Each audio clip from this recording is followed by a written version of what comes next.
तो last session तक हम लोगों ने फॉर्मूले कंप्लीट कर लिए थे। आज हम लोग शुरू करेंगे कंसोलिडेशन और वर्टिफ एनालिसिस। ये दो टॉपिक हम लोग आज कवर करेंगे। Consolidate data. तो सबसे पहले मैं एक सैंपल फाइल ओपन करता हूँ, फिर इसको करके देखते हैं। तो कंसोलिडेशन में क्या होता है, जब अगर डेटा आपके पास अलग अलग जगह पर हो, जैसे अलग अलग शीट पे डेटा है आपके पास, मुंबई, गुड़गांव, नोएडा के नाम से 3 शीट है और तीनों पे डाटा पड़ा हुआ है। और इसमें प्रॉब्लम ये है कि कोई भी डाटा सीक्वेंस में नहीं है। किसी भी डाटा का क्या होता है, एक सीक्वेंस होता है, बट यहाँ पे कोई सीक्वेंस नहीं है किसी भी डाटा का। उसको चेक करो सीक्वेंस है क्यों नहीं। कीबोर्ड की फरवरी की सेल 2 है, यहाँ पे लिखा हुआ है ये डाटा, तो दूसरी शीट में कहीं और होगा। ये देखो, तो सीक्वेंस नहीं है। इसका मतलब अब कभी अगर मेरे को फाइनल रिपोर्ट यहाँ बनानी पड़ी तो मुझे एक एक डाटा को ढूंढ ढूंढ के लाना पड़ेगा, क्योंकि कंफर्म नहीं है कि वो डाटा वहीं पर। तो यहाँ इस तरह के डाटा को कंपाइल करके उसकी फाइनल रिपोर्ट बनाना थोड़ा कॉम्प्लिकेशन के अंदर आ जाता है। तो इस कॉन्सेप्ट में हम लोग यहाँ पर क्या यूज करते हैं, कंसोलिडेशन। करना क्या, आप लोग जिस जगह पर आपको रिपोर्ट बनानी है लोकेशन सिलेक्ट करो, डेटा में जाओ और कंसोलिडेशन पे क्लिक करो। ये डेटा टूल में यहाँ पे पाया जाता है। ये रहा, ऐसा होता है। साइन देखो, इस पर क्लिक करोगे तो एक विंडो आ जाएगी। हमें जिस फंक्शन के ऊपर रिपोर्ट बनानी है वो यहाँ हमें टोटल करना है, तो सम ले लो। यहाँ पे बहुत सारे हैं। एवरेज निकालना है, एवरेज ले लो। काउंट करना है, काउंट ले लो। हमें टोटल करना है, सम ले लिया हमने। यहाँ पर आपको रेफरेंस बताना होगा। तो रेफरेंस में क्या करो, मुंबई की पूरा डेटा शीट पे जाके सिलेक्ट करो आप। और इसके अंदर ये जो टॉप की रो है और ये जो लेफ्ट साइड का कॉलम है, ये एज अ लेबल मैं चाहूंगा कि मेरी रिपोर्ट पे भी आ जाए। ये दोनों बटन ऑन कर दो। और मैं चाहूंगा कि ये डाटा इससे कनेक्ट भी रहे, ताकि कल को अगर यहाँ चेंज हो तो मेरी रिपोर्ट में भी होना चाहिए। तो यहाँ से लिंक क्रिएट कर दो। अब ये जो रेफरेंस है इसको कर दो ऐड। ऐड हो गया। अब सेम इसी तरीके से दूसरी रिपोर्ट को सिलेक्ट करके अगेन ऐड करो। मैं ऐड करना है आपको। नोएडा का डाटा सिलेक्ट करो और फिर ऐड कर दो। तीनों को यहाँ पे ओके करो, फाइनल रिपोर्ट तैयार है। यही होता है कंसोलिडेशन। अब इसको वेरीफाई करा देते हैं। लैपटॉप की मार्च की सेल कितनी आ रही है, 24 आ रही है। लैपटॉप मार्च की सेल 9, तो यहाँ पर है 10, ये हो गया 19 और 5 24। 24 आ रहा था वहां पे। अगर मैं इसको 6 कर दूं तो 25 हो जाएगी वहां देखो। तो ये था कंसोलिडेशन जो यहाँ पे कंप्लीट होता है। कोई डाउट है किसी का? अब आते हैं हम अपने अगले टॉपिक पे। तो नेक्स्ट हमारा टॉपिक है व्हाट-इफ एनालिसिस। व्हाट-इफ एनालिसिस में 3 फीचर होते हैं, सिनेरियो मैनेजर, गोल सीक और डाटा टेबल। सॉल्वर उसका पार्ट नहीं है, हम इसे हटा देते हैं। तो सिनेरियो मैनेजर हो गया, गोल सीक हो गया और डेटा टेबल हो गया। तो इसको देख लेते हैं। पहले हम देखते हैं सिनेरियो मैनेजर कैसे यूज करना है आपको। तो इसका एक सैंपल डाटा ऑन कर लेते हैं। देखो ये हमारे पास डाटा है। अब डाटा पहले समझो, फिर इस पे काम करना देखते हैं। मान लीजिए ये डाटा परचेज डिपार्टमेंट के पास है।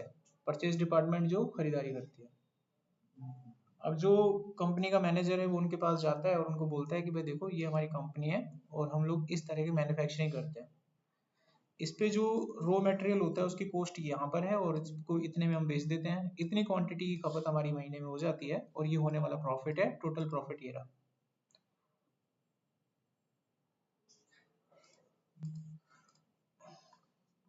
देखो कोई बच्चा है अब इस टाइम ग्रुप में ना जो खुरापाती तत्व। अब मान लो वो मैनेजर कहता है कि हमें अपनी कंपनी का प्रॉफिट बढ़ाना है। कितना आ रहा है, 96। हमें बढ़ाना है, जितना भी बढ़ जाए। तो परचेज डिपार्टमेंट से कहा गया कि अपनी कंपनी का प्रॉफिट बढ़ाना है, तो ये बताओ कंपनी का प्रॉफिट तुम बढ़ाओगे कैसे। तो परचेज डिपार्टमेंट के पास एक ही आइडिया है कि वो जहां से भी सामान को परचेज करता है वो किसी और से कर लेगा डील। तो अगर उसे वहां से सस्ता मिलेगा तो वहां से ले लेगा। तो अब उसके सामने मान लो 2 ट्रेडर हैं। एक है ट्रेडर 1 और एक है ट्रेडर 2। अब इनके वो रेट लेगा और यहाँ पे इनपुट करेगा। फिर देखेंगे कंपेयर करके, अगर हमें वहां से रेट सस्ता पड़ता है तो हमारा प्रॉफिट बढ़ जाएगा। अब इसमें प्रॉब्लम ये है कि ट्रेडर 1 से जब आप लोग रेट लोगे, जब ट्रेडर 1 से क्या लोगे, आप लोग रेट लोगे, तो ऐसे केस में क्या होगा, यहाँ पे जब आप रेट डालोगे तो पुराना डाटा खत्म हो जाएगा। अब एक जगह एक सेल में एक ही वैल्यू रहती है। ट्रेडर 1 के रेट्स जब यहाँ पे डालोगे तो क्या होगा, ये डाटा हट जाएगा, और ट्रेडर 2 के डालोगे तो ट्रेडर 1 का हट जाएगा। तो ये हमारे सामने एक प्रॉब्लम होगी, क्योंकि एक समय पर एक ही डाटा आप एक सेल में डाल सकते हो। तो ऐसी सिचुएशन को हैंडल करने के लिए व्हाट्सएप हमको एक फीचर प्रोवाइड करता है जिसका क्या नाम है, सिनेरियो मैनेजर। तो सिनेरियो मैनेजर हम कब यूज करते हैं, अगर हमको डिफरेंट डिफरेंट इनपुट्स डाल के अपना आउटपुट तैयार करना है, डिफरेंट डिफरेंट इनपुट्स डाल के अगर हमको अपना आउटपुट तैयार करना है, तब हम लोग सिनेरियो मैनेजर यूज करते हैं। अब चलो यूज करते हैं इसे। डाटा में जाओ, यहाँ मिलेगा व्हाट इफ एनालिसिस। तो इसके अंदर जब आप जाओगे तो यहाँ पहला ऑप्शन आपको मिल जाएगा। देखो 3 ऑप्शन इसमें होते हैं। सिनेरियो मैनेजर पे आप क्लिक करना, एक विंडो खुल जाएगा ऐसे। अब इस विंडो में जाने के बाद यहाँ से अपना सिनेरियो ऐड करना, ऐड पर क्लिक करके यहाँ पे लिखना उसका नाम। तो हमारे ट्रेडर का जो भी नाम है वो हम लिख देंगे, जैसे ट्रेडर 1। उसके बाद यहाँ पे वो सेल्स बताने हैं जहाँ पर आप चेंज करेंगे, तो वो सेल हमारे ये होंगे, इन्हीं में डालेंगे वैल्यू। ओके करना है, और जो भी नए रेट्स हैं वो लेके यहाँ पे डाल दो आप। जैसे जो भी नए रेट्स होते हैं, जैसे इसका डाल दिया हमने 2900, 1700, जो भी नए रेट्स होंगे वो भी यहाँ पे।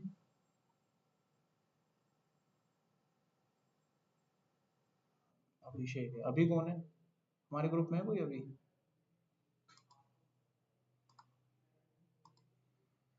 अभिषेक ढूंढो, इसको ढूंढो ग्रुप में है तो फिर इस पे एक्शन लेते हैं। व्हाट्सएप, आपको दूसरा अभिषेक नाम बढ़ देंगे। देखो जो आपको ग्रुप का लिंक दिया जाता है, आप अपने यार दोस्तों को मत दिया करो, और आप में से कोई बच्चा जिसने दे रखा है, अगर ये पकड़ में आया तो वो भी पकड़ में आएगा, और तुम में से बैठा होगा कोई ना कोई।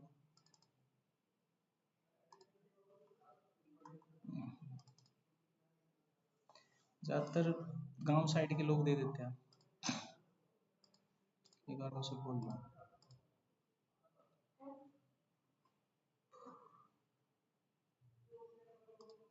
अभिषेक, ये तो यहीं बैठा है।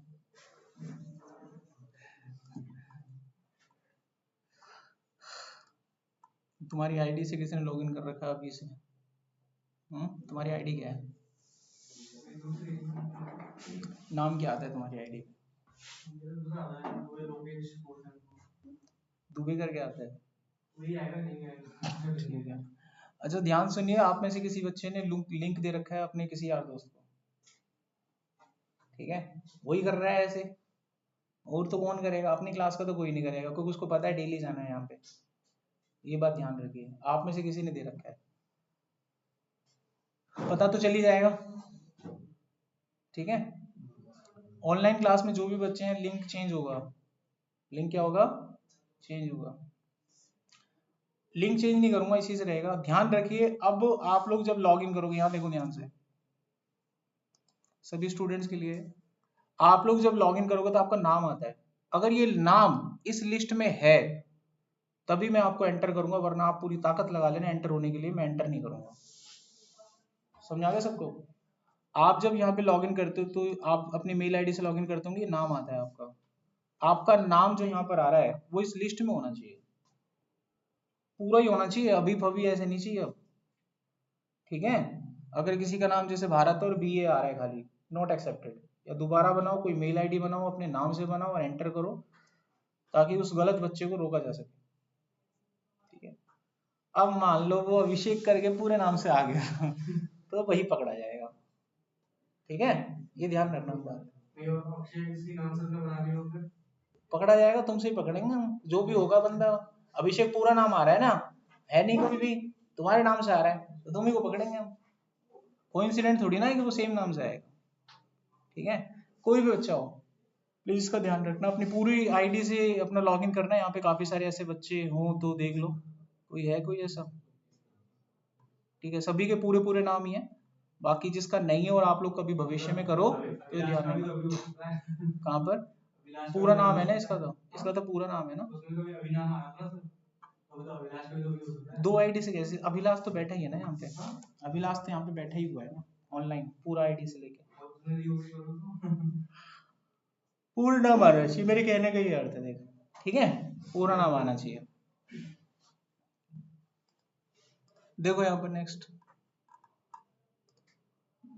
हटाओ इसे, अच्छा, मैं इस टॉपिक को आपको बता रहा था, इसी को हम आगे कंप्लीट करते हैं। अभी तो सारे बच्चे अपने ही हैं, कोई दिक्कत ऐसा होगा नहीं।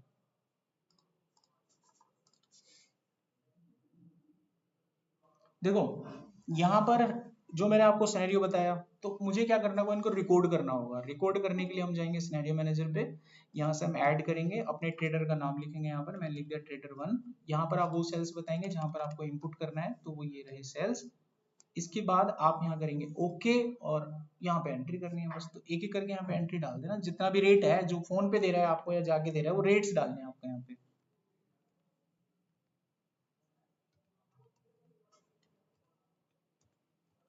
उसके बाद करना है ओके। तो ये ट्रेडर ऐड हो गया। अब ऐसे ही दूसरे को ऐड कर दो, ट्रेडर नंबर 2, उसके रेट्स ले लो यहाँ पर।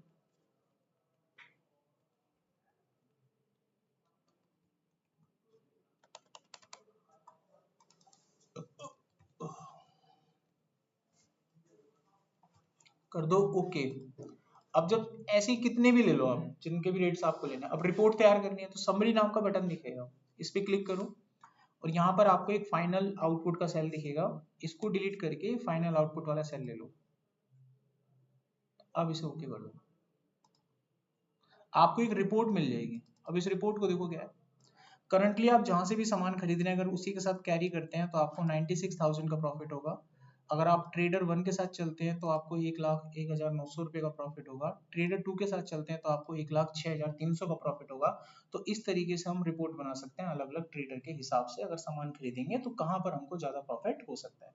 तो यहाँ पर हमने अलग अलग इनपुट भी डाल दिए और हमको अलग अलग प्रॉफिट का आउटपुट भी देखने को मिल गया। तो ये होता है आपका सिनेरियो मैनेजर यूज करने का तरीका। कोई डाउट है किसी को यहाँ पे? अच्छा, दूसरा टॉपिक है हमारे पास जिसका नाम है गोल सीक। तो नेक्स्ट टॉपिक है गोल सीक। अच्छा, गोल सीक का अर्थ बताएगा कोई बच्चा, क्या होता है? हिंदी अनुवाद बता दो। सर जिसका गोल है पर लेकिन पता नहीं वो कैसे करना है। लक्ष्य की तलाश, लाइक दिस, ठीक है। गोल सीक मतलब अपने लक्ष्य की प्राप्ति, लक्ष्य की तलाश, लक्ष्य की खोजबीन, हमें अपने लक्ष्य तक पहुंचना है। तो उसको हम लोग क्या बोलते हैं? गोल सीक बोलते हैं। तो इसको एक प्रोग्राम से समझते हैं। तो एक डाटा ओपन कर लेते हैं।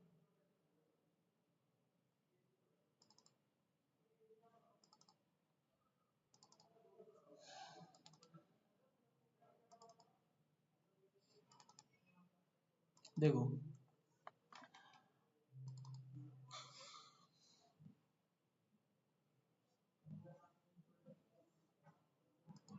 तो यहाँ पर अगेन हमारे पास एक डाटा सेट है, और इस डाटा सेट के बारे में थोड़ा सा पहले जान लो क्या है। कंपनी सेम है, इसका एक एडिशनल काम भी है कि ये गाड़ी जो कार वगैरह होते हैं उनमें बैटरी भी लगा के बेचती है। तो एक बैटरी को इंस्टॉल करने पर इनको मिलते हैं 7,950 रुपये, और इनकी महीने की जो डिमांड है वो है 100, ये 100 बैटरीज लगा देती हैं ये कारों में। एक बैटरी पे इनका खर्चा आता है 2,000 रुपये का, और फिक्स कॉस्ट एक्सपेंसेस हैं इनके 15,75,000 रुपये हर महीने के। ऐसा क्यों है? क्योंकि इन कंपनी के 3 प्लांट हैं, तीनों अच्छी लोकेशन पे, उनका रेंट जाता है, सुपरवाइजर लगे हुए हैं, एम्प्लॉय लगे हुए हैं, बिजली है, सामान है, इक्विपमेंट्स हैं, मशीनरी है, तो उनका खर्चा हर महीने का जाता ही जाता है। तो ये फिक्स कॉस्ट हो गई, ये खर्चा होता ही है। अब देखना है कि कंपनी लॉस में जा रही है कि प्रॉफिट में जा रही है। तो हम सबसे पहले निकालते हैं कंपनी का टोटल रिवेन्यू, जो कि हमें मिल जाएगा 7,950 मल्टीप्लाई बाय 100, तकरीबन 7,95,000 रुपये ये कंपनी की कमाई है। कंपनी का वेरिएबल कॉस्ट पे कितना खर्चा आता है, यानी रॉ मटेरियल के ऊपर, तो एक पर 2,000 का आता है, तो 100 पर तकरीबन 2 लाख रुपए का खर्चा आता है। अब कंपनी का लॉस प्रॉफिट हम यहाँ कैलकुलेट करेंगे। कोई भी कंपनी लॉस प्रॉफिट निकालने का तरीका होता है कि उसकी जितनी टोटल इनकम होती है उनमें से टोटल अपने एक्सपेंसेस माइनस कर दीजिए, जो भी आंसर आएगा वो उसका लॉस या प्रॉफिट में काउंट होता है। इसमें देखना ये होता है कि अगर वो वैल्यू नेगेटिव आती है तो वो लॉस माना जाता है, और अगर वैल्यू पॉजिटिव में आ रही है तो वो प्रॉफिट में है कंपनी। तो इसको निकालने के लिए आप क्या करेंगे, टोटल जो भी कंपनी की कमाई है वो लीजिए और इसमें से एक्सपेंसेस माइनस कर दीजिए। 2 लाख रुपए भी आपका एक्सपेंसेस में काउंट होगा और 15,75 भी एक्सपेंसेस में काउंट होगा। तो कंपनी तकरीबन 9,80,000 रुपए के लॉस में चल रही है, ठीक है। अब हम लोगों को इसमें ये कहा जाता है कि ये बताओ कि कंपनी की डिमांड हम कितनी बढ़ा दें कि हमारी कंपनी ब्रेक इवन पॉइंट को टच कर जाए। ब्रेक इवन पॉइंट होता है नो लॉस नो प्रॉफिट। तो यहाँ पर ये जो लॉस हो रहा है 9,80,000 रुपये का, इसको हम लोग कवर कर लें और ये वैल्यू 0 हो जाए, तो आप ये बताओ हम अपने डिमांड को कितना बढ़ा दें। तो इसी कॉन्सेप्ट को गोल सीक कहते हैं। हमें अपने गोल तक पहुंचना है, ठीक है। तो what is this goal seek? Goal seek क्यों यूज करते हैं? यहाँ पर इसकी डेफिनेशन लिखी हुई है, to find the one unknown value. तो ये क्या हो गई? Unknown value from the set of known value. तो नोन वैल्यू कौन सी है? ये वाली। हम पहले से जानते हैं क्या चाहिए मेरे को, 0। तो ये क्या हो गई? Non value. और ये क्या हो गई? Unknown value. तो यहाँ पर कॉन्सेप्ट क्या लग जाएगा? गोल सीक। तो इस तरह की प्रॉब्लम में गोल सीक यूज हो सकता है, ताकि तुरंत निकलेगा आंसर। अगर हम गोल सीक नहीं लगाएंगे तो तुक्का मारेंगे यहाँ पे, और तुक्का लगा के आंसर थोड़ी ना निकलेगा। डेटा में जो गोल सीक लो, इस तरह की विंडो आएगी। इस विंडो में लिखा हुआ है सेट सेल टू वैल्यू, यानी यहाँ पर वो सेल बताना है जिसमें आपको वैल्यू पहले से पता है क्या सेट करनी है। तो वो सेल ये वाला है और इसमें वैल्यू सेट करनी है 0। समझ गए?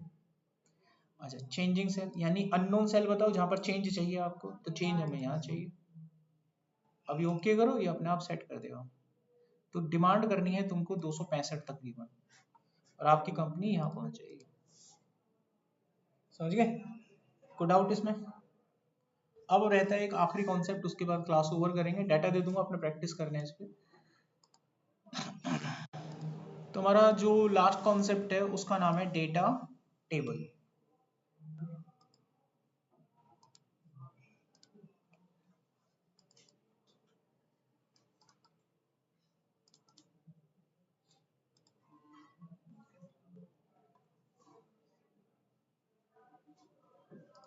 तो देखो ये आप कैसे यूज करेंगे। देखो हमारे पास, पहले इस डाटा को आप समझिए। एक मॉल है, उसका नाम ही है XYZ कुछ भी, अल्फा सुपरमार्ट। अब मॉल में छोटे छोटे सेक्शन होते हैं, जैसे पिज्जा हट का होता है, एडिडास का होता है, मैकडोनाल्ड का होता है। ऐसे उसमें एक छोटा सा सेक्शन है टॉय का। उनके पास टोटल नंबर ऑफ टॉयज 150 है। अब ये तय किया जाता है कि जो दुकान का ऑनर है वो ये तय करता है कि 60% टॉयज वो MSP के रेट पर सेल करेगा, मैक्सिमम सेलिंग प्राइस, यानी नो बार्गेनिंग। एक रेट तय कर दिया जाएगा, हाई रेट, उसी पर उनको बेचा जाएगा।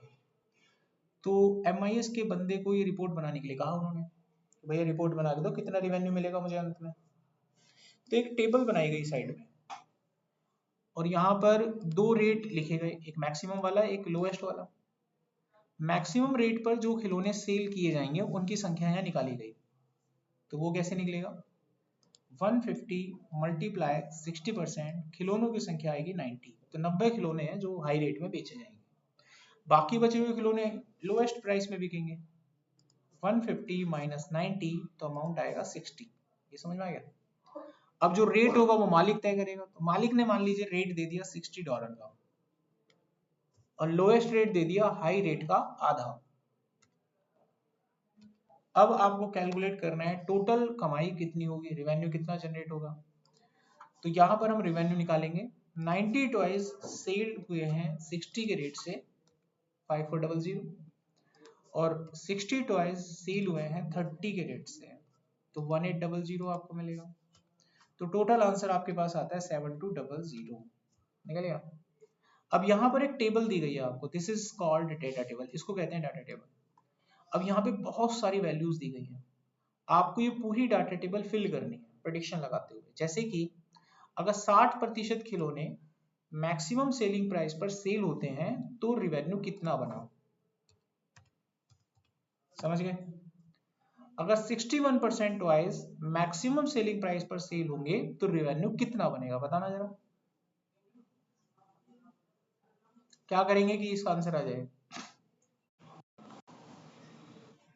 इतनी छोटी चीज नहीं बता रहे यार तुम लोग हैं। 61 करेंगे आंसर नहीं आ जाएगा? ऐसे ही 62 का निकाल लेंगे। अब यहाँ पर समझने वाली बात यह है कि इसमें टाइम बहुत लगेगा, टाइम। तो कुछ आसान तरीका चाहिए जिससे ये काम जल्दी से हो जाए। इसी कॉन्सेप्ट को डाटा टेबल से किया जाता है। ये है डाटा टेबल का कॉन्सेप्ट। कॉन्सेप्ट समझ में आ गया? अब इसको करेंगे कैसे? यहाँ पर एक खाली सेल बचा हुआ ऊपर, इसको कनेक्ट कर लो इसके साथ, कनेक्ट हो गया। अच्छा, इस डाटा, इसको डाटा टेबल कहते हैं। इस डाटा टेबल में कितनी कॉलम है? 2। तो आपको करना क्या होता था कि कॉलम से डाटा उठा के यहाँ रखना होता था। यही तो कर रहे हो, कॉलम से डाटा उठा रहे हो और यहाँ पे रख रहे हो। बस ये काम आप एक्सेल से करवा दो, पूरा डाटा टेबल कर लो सिलेक्ट, और यहाँ पे डाटा टेबल ऑन करो। यहाँ पे दो ऑप्शन होंगे, ये आपसे पूछ रहा है कि डाटा उठाना कहाँ से है। आप बताओ कहाँ से उठाना है डाटा, कॉलम से कि रो से? कॉलम से उठाना है। क्या बोलते हैं इसको? कॉलम। मैंने बताया था कॉलम पे रखो, कनेक्ट करना है यहाँ पे, बस हो गया। अभी ओके करेंगे, पूरी टेबल भर गई देखो। तो एक क्लिक मतलब सेकंड का भी 1000वां हिस्सा, इतनी जल्दी डाटा निकल जाता है। तो डाउट किसी को? अब इसी को थोड़ा और कॉम्प्लिकेटेड करते हैं, 2 वेरिएबल। यानी इस तरीके से अगर आपको टेबल दे दी जाए और इसको भरने के लिए कहें, डाटा सेट वही है, पैरामीटर इस पर ही है। इसमें क्या कहा गया है, यहाँ देखिए 60% टॉयज सेल करने हैं मैक्सिमम सेलिंग प्राइस पर, अगर उसका मैक्सिमम सेलिंग रेट $60 हो तो यहाँ पे 60 की एंट्री होगी और यहाँ पर भी 60 की एंट्री होगी। समझे बात मेरा? कितना उत्तर आया? 7200। तो उसको यहाँ फिल करना है। इसमें क्या फिल करना है? इसमें मान लो इसमें क्या करना है, 80% टॉयज अगर सेल किए जाएं 60 के रेट पर तो कितना अमाउंट बनेगा वो यहाँ भरना है, ये भरनी है टेबल। इसका क्या मतलब है, 70% टॉय 80 के रेट पर बेचे गए, यहाँ 70 और यहाँ पर 80, तो दो जगह पर डाटा बदल रहा है ना, और तब जाके आपको उत्तर मिल रहा है। तो ये अगर आपको भरना पड़ा तो काफी टाइम लग जाएगा, इसको भरने में 1 सेकंड भी नहीं लगेगा। 1 सेकंड, बटन दबाना है। एक ऐसे करना होगा, एक खाली सेल है जो, इसको इससे कनेक्ट कर लो, हो गया। पूरी टेबल सिलेक्ट कर लो, डेटा टेबल को कॉल करो। मुझे डाटा यहां से उठाना है, इसको बोलते हैं कॉलम, और कनेक्ट यहां करना है। समझ गए? मुझे डाटा यहां से उठाना है, इसको बोलते हैं रो, और कनेक्ट यहां करना है। ओके, आ गया। So this is called data table. तो यहाँ पर आज की जो पढ़ाई थी वो खत्म हो गई। अभी आपके पास पूरे 25 मिनट बच रहे हैं, अपना बैठ के प्रैक्टिस कर लो। डाटा दे रहा हूँ, खाली मत बैठना, कोई भी इधर उधर की बात मत करना।